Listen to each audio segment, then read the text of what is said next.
Hello children, how are you all? I hope you all are doing really good. So children, today we are going to recite a poem named The Solitary Reaper. So let's start the poem. Learning objectives. Understand that the appeal of music is universal. Language is not important. Learn the impact of the solitary reaper song in the mind of the poet. बच्चों यहाँ पे हम ये देखेंगे कि music जो है वो उसकी लैंग्वेज इतनी इम्पोर्टेंट नहीं रखती, उसके जो अपील है वो ज़्यादा इम्पोर्टेंस रखती है, और हम सॉलिटरी रीपर की जो इम्पैक्ट है वो कैसे पोएट के माइंड में पड़ा है उसके बारे में जानेंगे। अब हम अपनी पोम स्टार्ट करते हैं। Behold her single in the field, yon solitary highland lash, reaping and singing by herself, stop here or gently pass. Alone she cuts and binds the grain and sings a melancholy strange. Oh listen for the wail profound is overflowing with the sound. तो बच्चों यहाँ पे एक poet है, वो एक आदमी से बात कर रहा है कि एक दूर हाईलैंड में एक खेत है, वहाँ पे क्या कर रही है, एक लेडी जो है वो फसल काट रही है, ठीक है। और वो कह रहा है कि वो फसल काट रही है और फसल काटते काटते वो एक गाना गा रही है। वो कहता है या तो आप रुक करके उस गाने को सुनो या फिर आप जेंटली यहाँ से पास हो जाओ, धीरे से पास हो जाओ, मतलब वो आपकी आहट सुनेगी तो वो गाना गाना स्टॉप कर देगी। और वो नहीं चाहता कि वो गाना गाना स्टॉप करे क्योंकि वो बहुत अच्छा गाना गा रही है, बहुत मेलोडी में वो गाना गा रही है। No nightingale did ever chant more welcome notes to weary band of travelers in some shady haunts among Arabian sands.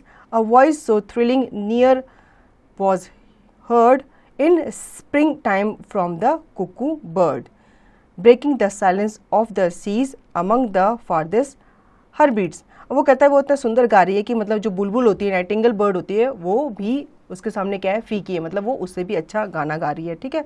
और वो सबको वेलकम कर रही है कि आओ आकर मेरे साथ क्या करो, मेरे साथ फसल को काटो, ठीक है।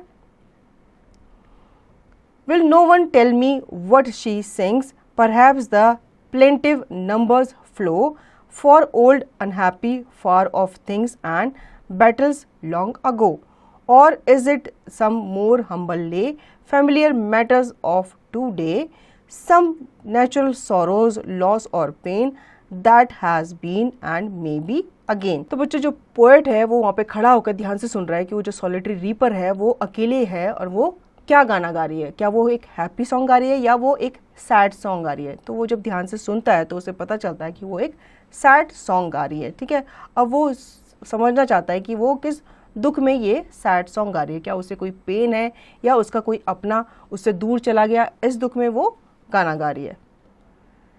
Whatever the theme, the maiden sang as if her song could have no ending.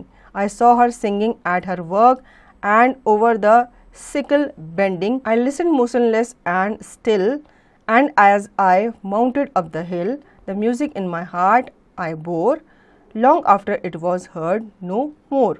अब वो कहता है कि मुझे रीज़न तो नहीं पता कि वो किस रीज़न से सैड सॉन्ग गा रही है, ठीक है, लेकिन वो कह रहा है एक नेवर एंडिंग गाना है जो वो गाई जा रही है, मतलब वो अपना काम भी की जा रही है और साथ साथ में वो गाना भी गाई जा रही है, ठीक है। अब वो कहता है कि मैं यहाँ पे सुन रहा हूँ मोशनलेस होकर, लेकिन अब क्या हो गया, मेरे घर जाने का टाइम हो गया। तो वो वहाँ से जाता है अपने घर की तरफ। वो दिखता है कि बहुत टाइम तक उसे वो गाना जो है अपने कानों में सुनाई देता है और धीरे धीरे वो गाना क्या हो जाता है, ख़त्म हो जाता है, कम हो जाता है, ठीक है। अब उसको वो गाना सुनाई नहीं दे रहा क्योंकि वो उस एरिया से काफ़ी दूर आ चुका है। तो बच्चों ये थी पोम एक सॉलिटरी रीपर की, ठीक है। आपने भी देखा होगा हम जब कोई काम कर रहे होते हैं, बहुत लंबा काम कर रहे होते हैं, तो हम कुछ ना कुछ गुनगुनाना शुरू कर देते हैं। तो ये बहुत डीप मीनिंग के साथ उसने बताया कि एक सॉलिटरी रीपर है, वो अपनी फसल काट रही है और साथ साथ वो एक गाना गुनगुनाई जा रही है। तो कैसी लगी ये पोम? आई होप आपको ये पोम अच्छी लगी होगी। अब इसका रिविजन और इसकी एक्सरसाइज की प्रैक्टिस आप खुद से करेंगे।